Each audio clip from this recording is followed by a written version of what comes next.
So what we need to do is get a common denominator and add these two together. And whatever that result is, we're trying to figure out that right there is what percent of x.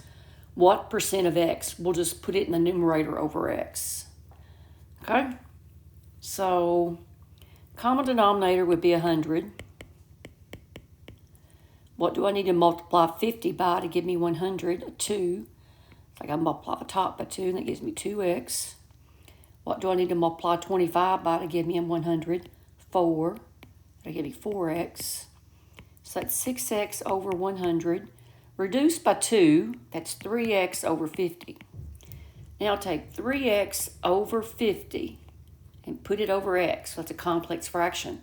Remember complex fractions? I'm going to multiply top and bottom by the LCD of the secondary denominators. And our only secondary denominator is 50, so multiply top and bottom by 50. Those cancel. You're left with 3x equal 50x. The x's cancel, and you're left with 3 over 50.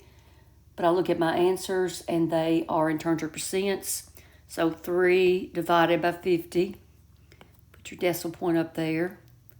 Add a 0. 50 won't go into 30, so put 0. Add another one. 50 will go into 300 6 times. And 0.06 is 6%. Now, if you don't like the complex fraction part, that's the same thing as 3x over 50 divided by x. And when you divide fractions, you multiply by the reciprocal. So then your x's cancel, and you're left with 3 divided by 50, and then you have to do your long division.